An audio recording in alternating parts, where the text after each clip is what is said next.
Introduction to light. Light is a form of energy emitted by luminous objects. The electrical energy supplied to a lamp causes its filament to become so hot that it glows brightly, producing light. A ray box can be used to produce a narrow parallel beam of light. We call this a ray of light. When a ray of light strikes a shiny surface, it reflects off it. Incident and reflected rays. The ray striking the mirror is called the incident ray. The line drawn at right angles to the mirror at the point where the ray strikes the mirror is called the normal. It is a line which helps us to measure the angle. The ray leaving the mirror is called the reflected ray. From the experiment we can see that the angle of incidence is always equal to the angle of reflection. The angle of incidence always equals the angle of reflection. This is called the law of reflection. Images. A person looking into a plane mirror will see an image that appears to be behind the mirror. We call this type of image a virtual image. After reflection from the mirror, the rays of light from a point on the object diverge as they enter the eye.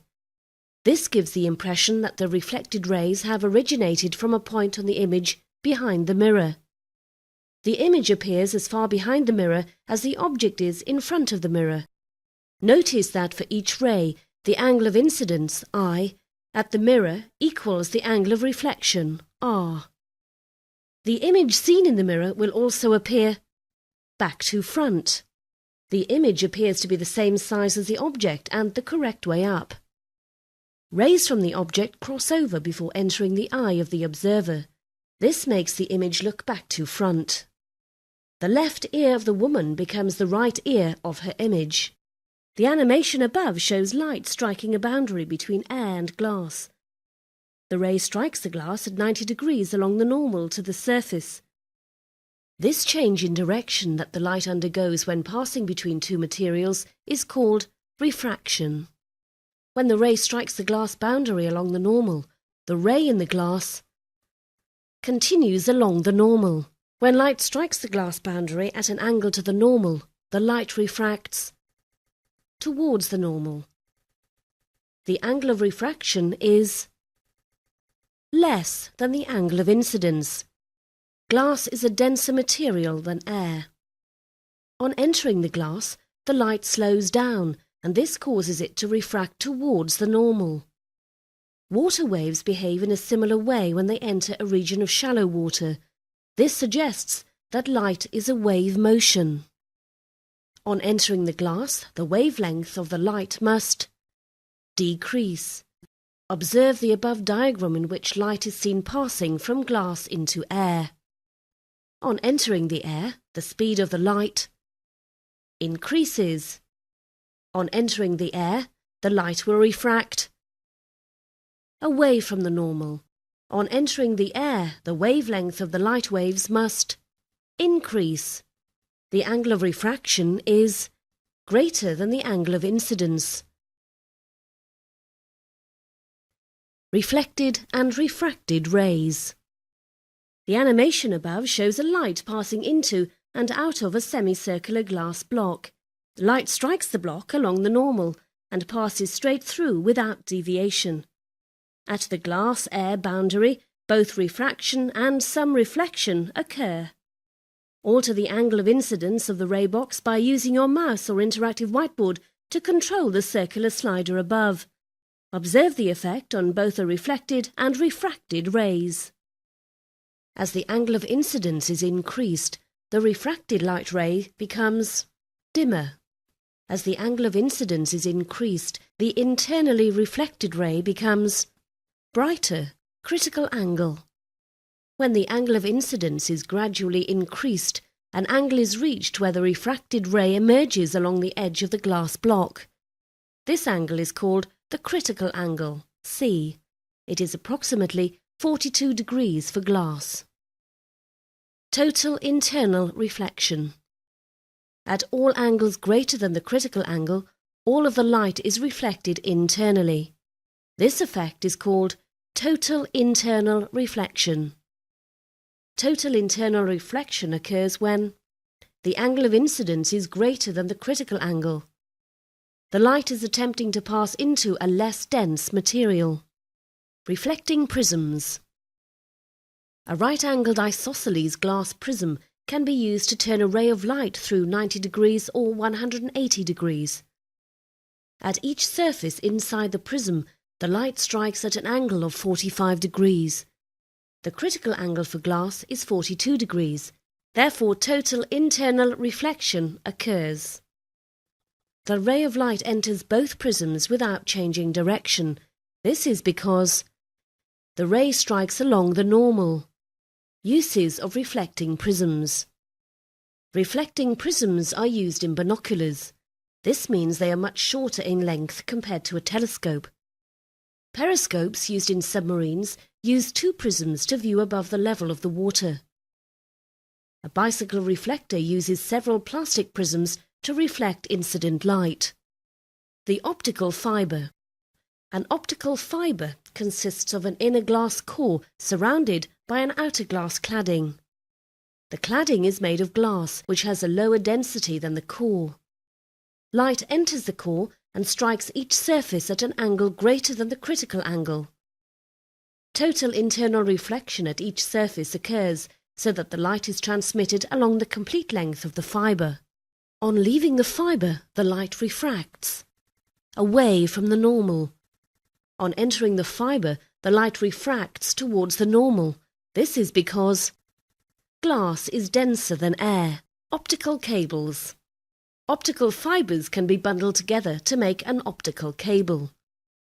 The light beams reflecting along each fibre can be encoded to carry information over long distances. Optical cables can carry far more information than conventional electrical systems that use copper wires. The information is more secure as electrical signals can be detected outside the copper wires. Optical fibres are also less prone to interference and a decrease in signal strength along the cable. The endoscope. An endoscope can be used to see inside the human body without the need for major surgery. A bunch of fibres are bundled together into a narrow cable fitted with a lens system. The endoscope is introduced into the body. Some of the fibres carry light inside the patient and others carry the reflected light back to a television monitor, which shows the internal image. Diffraction. Water waves passing through a narrow gap will spread into the shadow region behind the object. This effect is called diffraction. The amount of diffraction depends upon the size of the gap compared to the wavelength of the waves. If the wavelength is approximately the same size as the gap, the waves spread or diffract greatly and emerge as concentric circular waves. Diffraction of light. Light has a very small wavelength, approximately 1/10,000,000th of a metre. If light is passed through a very narrow slit, it also will undergo diffraction and spread sideways. The path taken by the laser light can be made visible by spreading dust in the path of the beam, as shown above. This again confirms that light is a wave motion. Dispersion. Visible light can be shown to be made up of different colours. The light emitted from the ray box is made up of all these colours but appears white to the eye. If white light is passed through a glass prism, it can be split up or dispersed into a visible spectrum of colour. The effect is caused by different colours refracting by different amounts as they pass through the prism. As the white light strikes the prism, which colour refracts towards the normal the most? Violet. As the colours leave the prism, which colour refracts away from the normal the most? Violet. The electromagnetic spectrum. The electromagnetic spectrum is composed of a family of waves that have several properties in common. The waves are all transverse in nature. The waves can all travel through a vacuum. The waves all travel at the same speed. Through a vacuum, this is 300 million meters per second. Electromagnetic waves. Electromagnetic waves have different frequencies and wavelengths. This allows us to conveniently divide the spectrum into 7 different regions. In order of decreasing wavelength, these are radio waves, microwaves, infrared radiation, visible light, ultraviolet radiation, X-rays, and gamma rays. Radio waves. Radio waves have wavelengths between 1 and 10,000 meters. A short wavelength radio wave could be about 300 meters, the height of the Eiffel Tower. A long wavelength radio wave could be over 8,000 meters, the height of Mount Everest. Microwaves. The typical wavelength of a microwave is about 3 centimeters, the diameter of a 50-pence piece. Infrared. The typical wavelength of infrared radiation is about 1/100th of a millimeter, the diameter of a red blood cell. Visible. The typical wavelength of visible light is about 1/10,000th of a millimeter, the diameter of a virus. Ultraviolet. The typical wavelength of ultraviolet radiation is about 100,000th of a millimeter, the size of a particle in wood smoke. X-rays.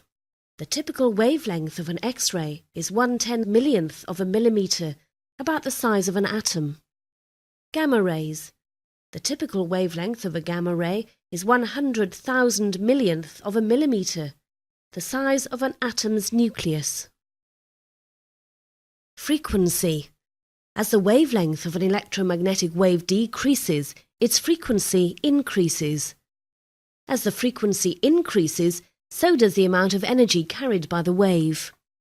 It is the wavelength and frequency of an electromagnetic wave that determines how the wave interacts with materials. Waves may be absorbed, reflected, or transmitted by a substance depending upon their wavelength. If an electromagnetic wave is absorbed by a substance, it can cause the material to heat up. Here, the microwaves are causing the water molecules inside the potato to vibrate, heating it up.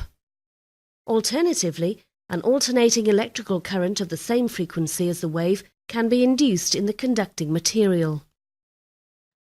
The wave equation. The velocity of all electromagnetic waves travelling through a vacuum is 3 × 10⁸ meters per second. The frequency of an electromagnetic wave can be calculated using the equation velocity equals frequency times wavelength. Use the wave equation shown above to calculate the frequency of an infrared wave of wavelength 2 × 10⁻⁵ meters.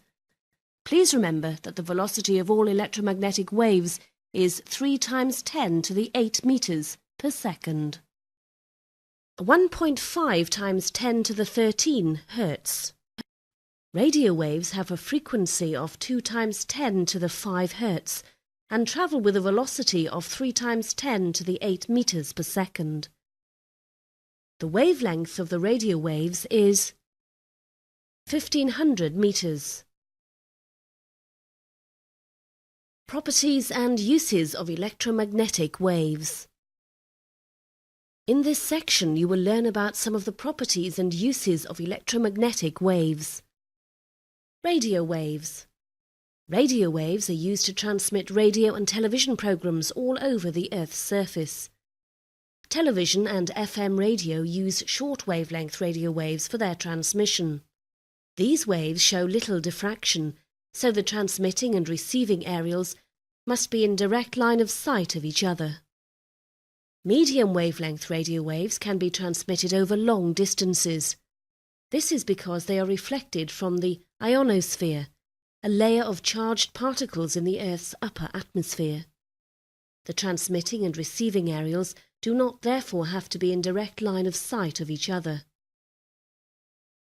Long wavelength radio waves will bend around the curvature of the Earth.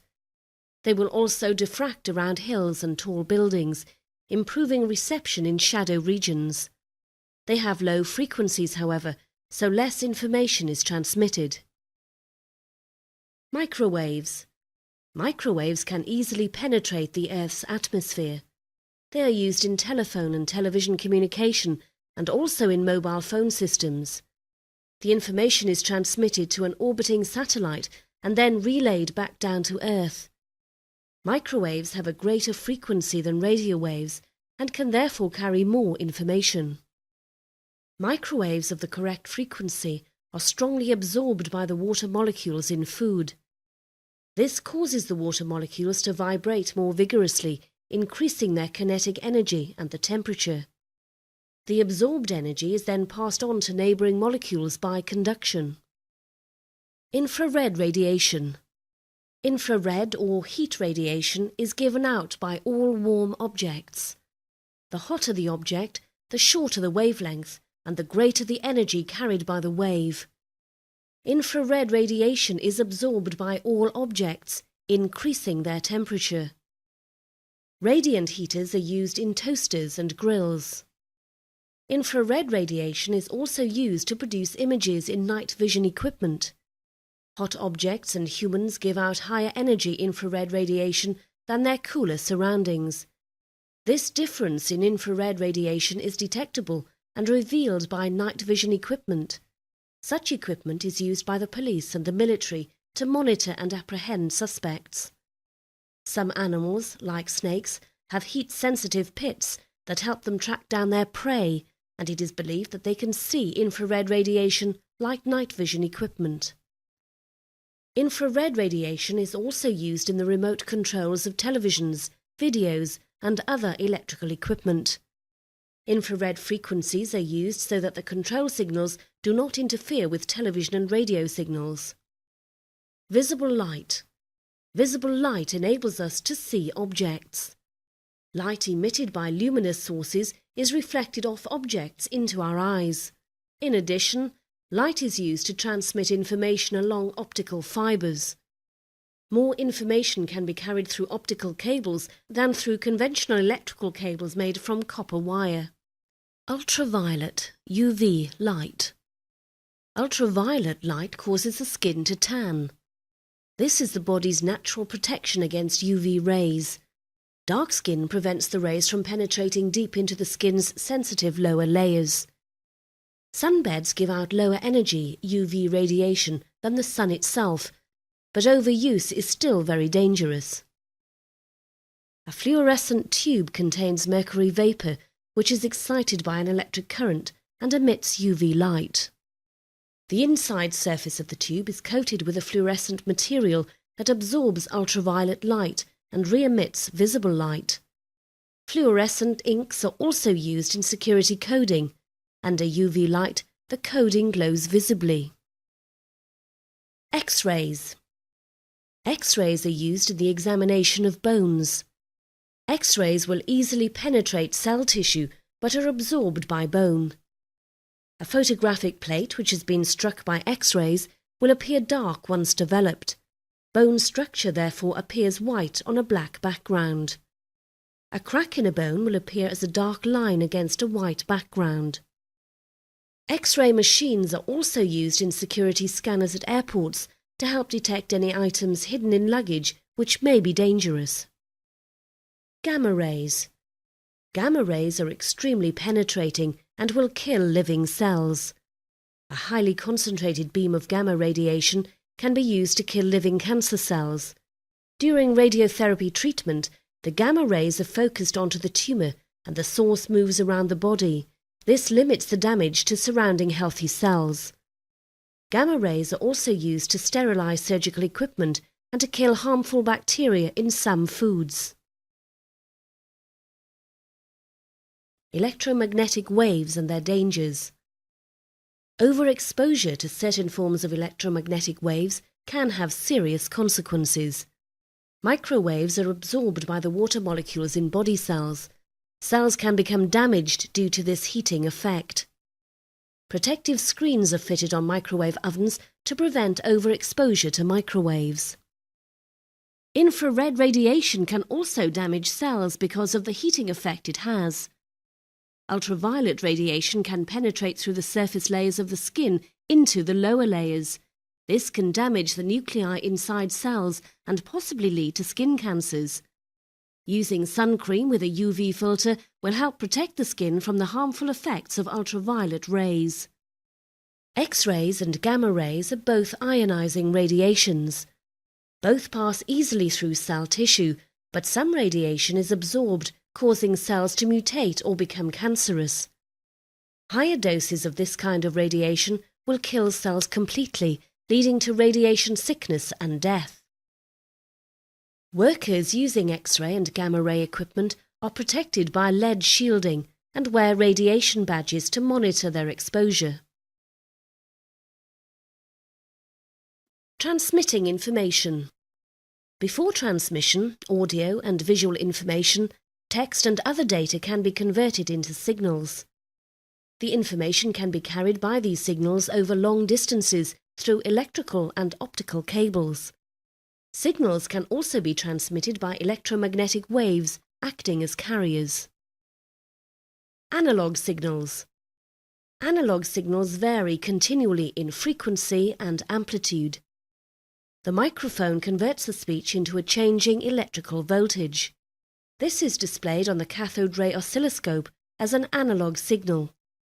At any instant in time, the frequency and amplitude of the signal can have any value. Digital signals. Analog signals can be converted into digital signals by sampling the signal numerous times a second. The value of the analog signal is then given a digital code. The digital signal is then transmitted as a series of pulses. The digital signal has only two states, 0 or 1. Amplification and noise. As analog or digital signals are transmitted along cables or through the atmosphere, they lose energy. This causes the amplitude of the signals to decrease. Random additions to the signal may also occur, called noise. This causes the signal to lose quality. Every so often the signal must be amplified to increase its amplitude. Unfortunately, this also amplifies the noise, further reducing the quality of the signal. The advantages of digital signals. Analog signals pick up noise easily and the quality reduces quickly. Digital signals, however, are far less easily distorted. Although they do pick up noise, the signal can still easily be recognized as 0 or 1 and can be regenerated. This means digital signals are of a much higher quality than analog signals. In addition, much more information can be sent along a digital cable, optical fibre or electromagnetic carrier wave than a comparable analog system.